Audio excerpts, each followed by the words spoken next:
أعوذ بالله من الشيطان الرجيم. بسم الله الرحمن الرحيم. إن الذين يكفرون بآيات الله ويقتلون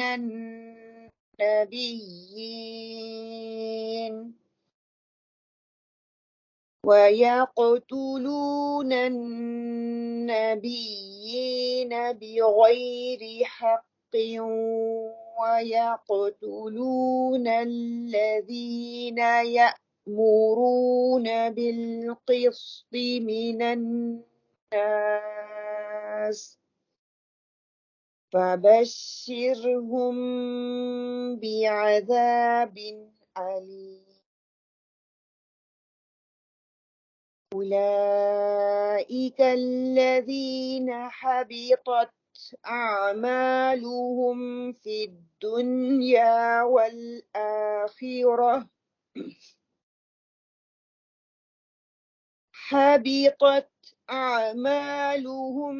الدنيا والآخرة وما لهم من ناصرين.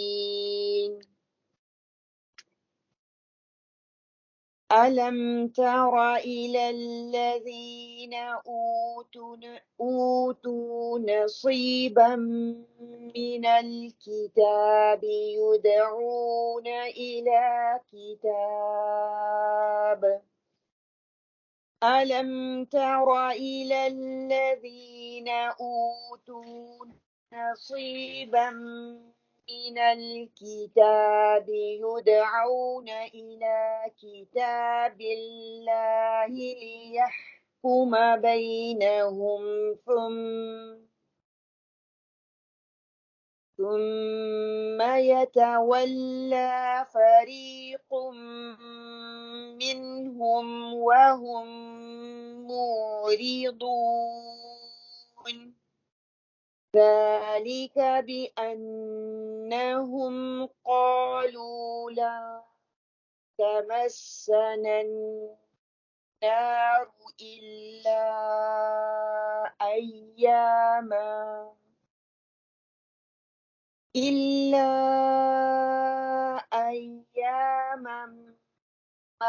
معدودات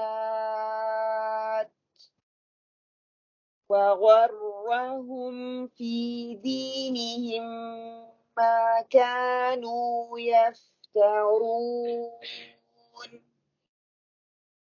فكيف إذا جمعناهم ليوم لا ريب فيه ووفيت كل نفس ما كسبت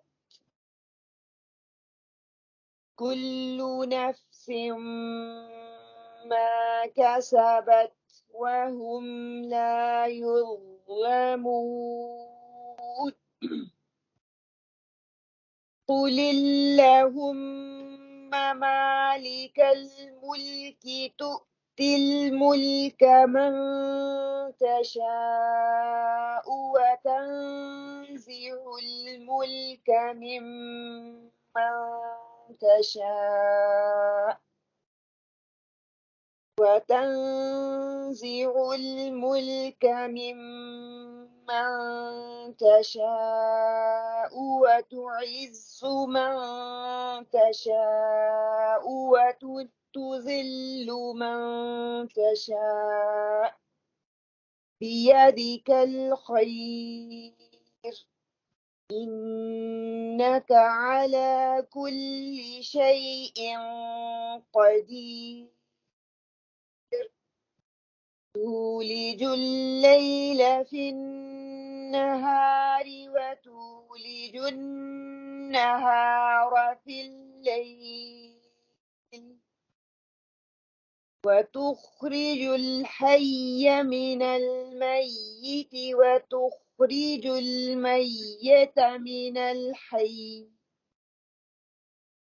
وتخرج الميت من الحي وترزق من تشاء بغير حساب لا يتخذ المؤمنون الكافرين أولياء من دون المؤمنين ومن يفعل ذلك فليس من الله في شيء إلا أن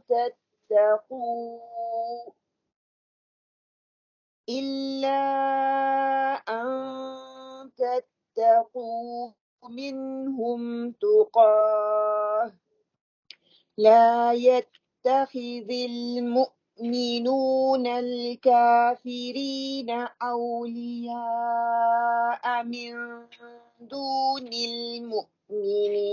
المؤمنين ومن يفعل ذلك فليس من الله في شيء إلا أن تتقوا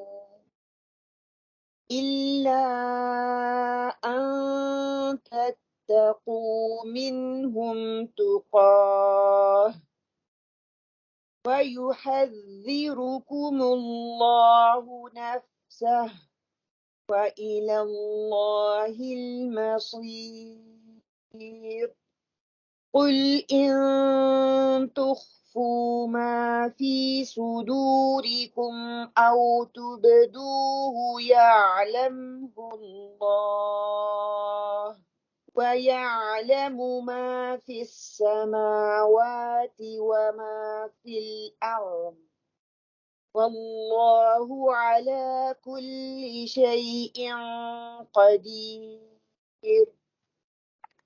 اللهم صل على محمد وعلى آل محمد كما صليت على إبراهيم وعلى آل إبراهيم إنك حميد مجيد اللهم بارك على محمد وعلى آل محمد كما باركت على إبراهيم وعلى آل إبراهيم إنك حميد مجيد الحمد لله نحمده ونستعينه ونعوذ بالله من شرور أنفسنا ومن سيئات أعمالنا من يهده الله فلا مضل له ومن يضلل فلا هادي له اللهم أرنا الحق حقا وارزقنا اتباعه وأرنا الباطل باطلا وارزقنا اجتنابه اللهم أرنا الحق حقا وارزقنا اتباعه وأرنا الباطل باطلا وارزقنا اجتنابه الله والله ربي لا أشرك به شيئا الله والله ربي لا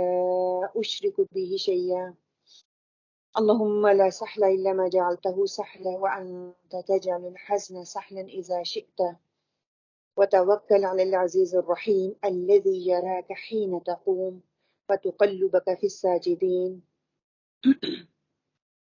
إنه هو السميع العليم وأفوض أمري إلى الله إن الله بصير بالعباد الحمد لله بنعمته تتم الصالحات اللهم اجعلني أحبك بقلب كله وأرضيك بجهد كله اللهم ثبتنا عند الموت بلا إله إلا الله اللهم أهدنا وسددنا اللهم أهدنا وسددنا اللهم أهدنا وسددنا رب اشرح لي صدري ويسر لي أمري واحلل عقدة من لساني يفقهوا قولي ربي زدني علما ربي زدني علما ربي زدني علما ربي زدني علما السلام علیکم ورحمۃ اللہ وبرکاتہ انشاءاللہ تعالیٰ آج ہم اپنے سیشن کا آغاز کرتے ہیں سیشن کا آغاز کرنے سے پہلے اللہ تعالیٰ سے دعا کرتے ہیں اللہ سبحانہ تعالیٰ ہمارے وقت میں برکت ڈال دے اور ہمیں جو ہمارے مقدر میں ہے جو ہمارے نصیب میں ہے آج اس کو بہترین طریقے سے لینے کی توفیق عطا فرمائے آمین اللہم آمین انشاءاللہ تعالیٰ میں قرآن کی آیت وَكَانَ أَبُوهُمَا صَالِحًا سورہ کہف کی آیت ہے اس سے شروع کروں گی کہ ہم کتنا سوچتے ہیں نا کہ اپنے مستقبل کے حوالے سے، اپنے بچوں کے مستقبل کے حوالے سے، اپنے پیارے جو ہیں ان کے مستقبل کے حوالے سے، کہ ہم ان کے لیے کیا کر جائیں یا کیا کرنا چاہیے. ہمیں ان کی بھی فکر ہے، ہمیں اپنے مستقبل کی بھی فکر ہے. تو اللہ سبحانہ تعالیٰ قرآن پاک میں سورۃ کہف میں 82 آیا میں فرماتے ہیں کہ وَكَانَ أَبُوهُمَا صَالِحًا، کہ بندہ نیک ہے، فوت ہو جاتا ہے. وہ سٹوری جو ہے خضر اور موسیٰ علیہ السلام کے آتی ہے نا، کہ وہ فوت ہو جاتا ہے. اس نے جو ہے باپ نے خزانہ جو ہے وہ دیوار کے نیچے دبایا ہوا ہے کہ بچے بڑے ہوں گے تو ان کو وہ خزانہ ملے گا. اللہ تعالیٰ کہتے ہیں کہ اپنے پیاروں کو کے مستقبل کے لیے ہم جتنا فکر مند ہوتے ہیں نا، اللہ سبحانہ تعالیٰ اس سے بھی زیادہ فکر مند ہوتے ہیں. کہ اللہ تعالیٰ کتنی محبت کرتے ہیں نا اپنے بندے سے. اللہ سبحانہ تعالیٰ نے، وہ باپ نیک تھا، صالح تھا، نیک کام کرنے والا تھا، تو اس نے کیا خزانہ جو ہے وہ دبایا ہوا تھا نا. تو جب پتا چلا کہ وہ خزانہ جو ہے وہ نکال لیا جائے گا، تو اللہ سبحانہ تعالیٰ نے ایک نہیں 2 نبیوں کو وہاں پہ اس پروٹیکشن کے لیے بھیجا کہ اس کے خزانے کو، وہ نیک بندہ تھا، اس کے خزانے کو سیو کرو. حضرت خضر اور حضرت موسیٰ علیہ السلام آئے، انہوں نے دیوار کھڑی کی، اور جب انہوں نے دیوار کھڑی کی تو کیا ہوا کہ اللہ تعالیٰ کہتے ہیں کہ وہ دیوار گرنے والی ہے. اللہ تعالیٰ نے وہ نبیوں کو بھیج دیا، انہوں نے دیوار کو جو ہے کھڑا کر دیا. تو کیا ہے کہ جب وہ بڑے ہو جائیں گے، جوان ہو جائیں گے، تو اپنا مال وہ نکال لیں گے. تو ہم پتہ نہیں کیوں ہماری فکر جو ہماری سوچ یہاں پہ کیوں محدود ہے، ہم کیوں اللہ پہ توکل نہیں کرتے، ہم کیوں اللہ پہ اتنا یقین نہیں رکھتے کہ ہاں ہم نے کوشش کرنی ہے، یہ نہیں کہ نہیں کرنی، لیکن اچھی کوشش کرنے کے بعد ہم دیکھیں مرنے والے ہوتے ہیں یا کوئی ہمیں بیماری لگ جاتی ہے، اللہ نہ کرے اللہ تعالیٰ ہمیں صحت تندرستی دے، تو ہم کیا کرتے ہیں؟ ہائے میرے بچوں کا کیا ہوگا، ہائے اس کے بچوں کا کیا ہو جائے گا، ہائے میرے بال پتہ نہیں میرے بچوں کو یا میری بیوی بچوں کو یا خاندان والوں کو پتہ نہیں کیا ہو جائے گا، ان کو کچھ ملے گا یا نہیں، ان کو کون بنا کے کھلائے گا، ان کو کون یہ کرے. کیا دنیا کے کام رک جاتے ہیں؟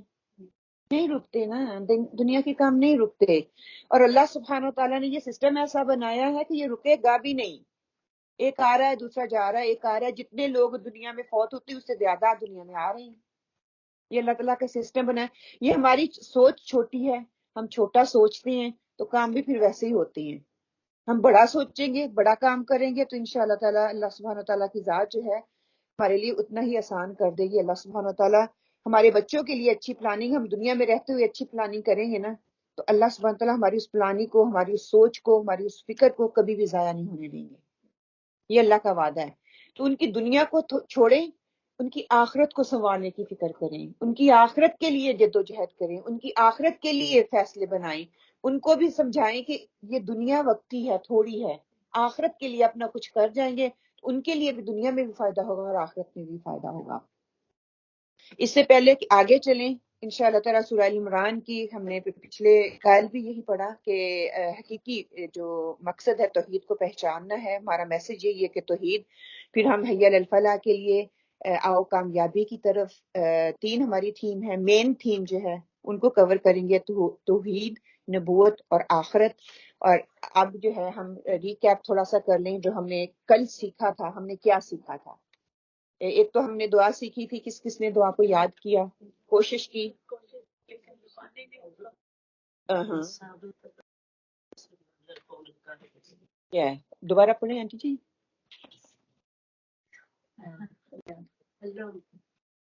بس تھوڑی سی ہے جی ثابت اقدام سننا ہے. کافرین. اوکے الحمدللہ. اوکے کچھ اور نہیں؟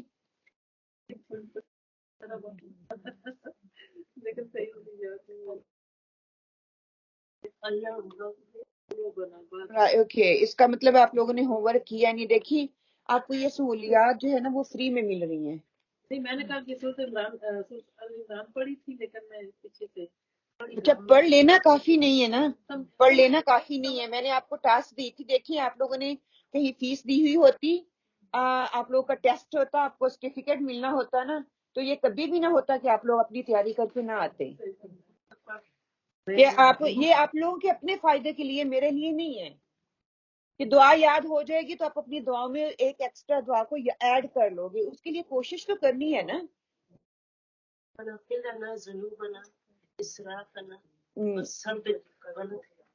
ربنا لا تزغ قلوبنا، ہمارے دل کیوں پھر نہیں رہے؟ ہمیں دعائیں نہیں مانگنی آتی. آپ صلی اللہ علیہ وسلم کیا دعا مانگا کرتے تھے؟ یا مقلب القلوب ثبت قلبی علی دینک. ہمیں وہ دعا بھی نہیں آتی. پھر یہ جو دعا دیکھ کے یاد کرنے والی تھی، ہم نے اس پہ بھی کوئی توجہ نہیں دی. تو ہم کہہ رہے ہیں کہ ہم اپنی اصلاح کے لیے جہاں پہ آ کے بیٹھے ہوئے ہیں، ہم اپنے آپ کو بدلنا چاہتے ہیں، اس کے لیے چھوٹے چھوٹے بیبی اسٹیپ اٹھانے پڑیں گے. ایک چھوٹی سی آیت تھی جو کہ آپ کو ٹاسک دیا گیا تھا، ربنا لا تزغ قلوبنا بعد إذ هديتنا وهب لنا من لدنك رحمة إنك أنت الوهاب. مانگتے نہیں ہے نا تو پھر بھولنی ہے نا. تو پہلی ٹاسک میں فیل ہو گیا. اچھا آگے پھر ہم لوگوں نے جہاں پہ ختم کیا تھا، ہم نے کیا ختم، کہاں پہ ختم کیا تھا؟ ان الدین عند الاسلام. عند الاسلام جو ہے ہماری آخری آیت تھی نا، ہم نے اسی کے اوپر فنش کیا تھا. آیت 20 پہ دیکھیں، ان الدین عند الاسلام. تو ہم نے کیا اس پہ پھر بات کی تھی؟ اسلام کیا ہے؟ بے شک اللہ کے نزدیک دین اسلام ہی ہے. ٹھیک ہے، یہ تو ہمیں پتہ چل گیا کہ دین جو ہے وہ اسلام ہی ہے. لیکن کیسا دین ہے؟ دین کیا ہے؟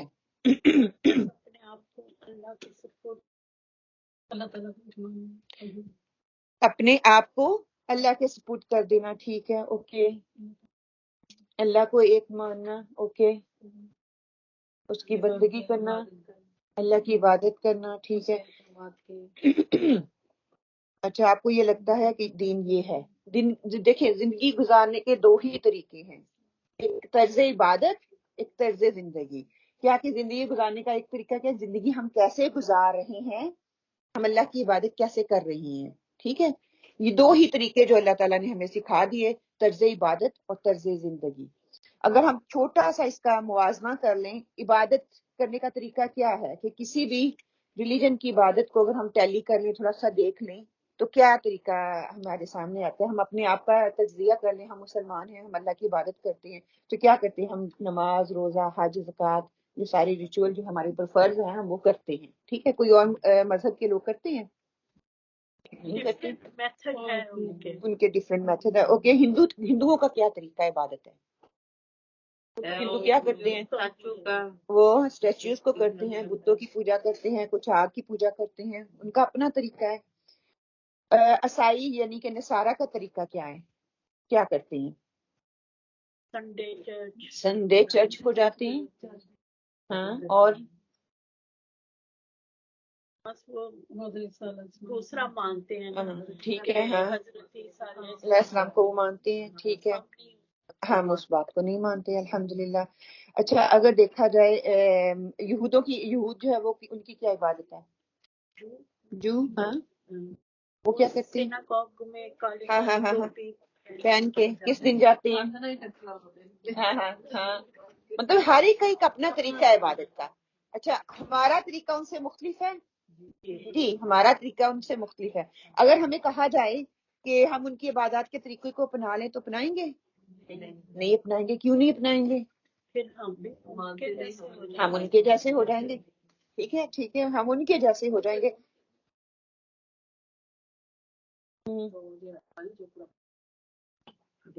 ہماری کتاب جو ہے وہ ڈفرینٹ ہے.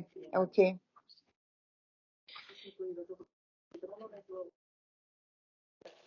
اچھا، انہوں نے رد و بدل کر دیا، ہم نے رد و بدل نہیں کیا. ٹھیک ہے اوکے الحمدللہ. اوکے اچھا، طرز زندگی، اگر ہم طرز زندگی کو دیکھتے ہیں کہ جب ہمارا طریقہ عبادت ہر مذہب سے فرق ہے، تو ہمارا طریقہ زندگی فرق کیوں نہیں ہے؟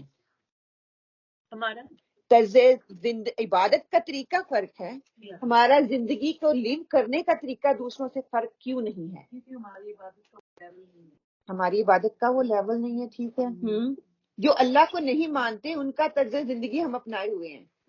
ٹھیک ہے، ان کی عبادت کے طریقے کو نہیں مانتے، لیکن ہم نے طرز زندگی جینے کا طریقہ جو ہمارا زندگی کا ہے، ہم جو کیا کہہ لیں زندگی گزارنے کا جو طریقے ان کا کیوں ہے؟ پھر وہ بھی تو مختلف ہونا چاہیے نا. ہماری عبادت ان سے مختلف ہے، ہماری لیونگ سٹائل ان سے مختلف ہونا چاہیے نا. پھر وہ ان کے جیسا کیوں ہے؟ سوچنے کی بات ہے کہ نہیں نا. عبادت تو ہم کر رہے ہیں، لیکن اس کے لیے عبادت دیکھیں، دین ہم نے پڑھا ہے کہ دین اسلام ہے. دین کا مقصد کیا ہے؟ میری زندگی جو لیونگ ہے وہ اس کے مطابق ہو جیسے میری عبادت ہے.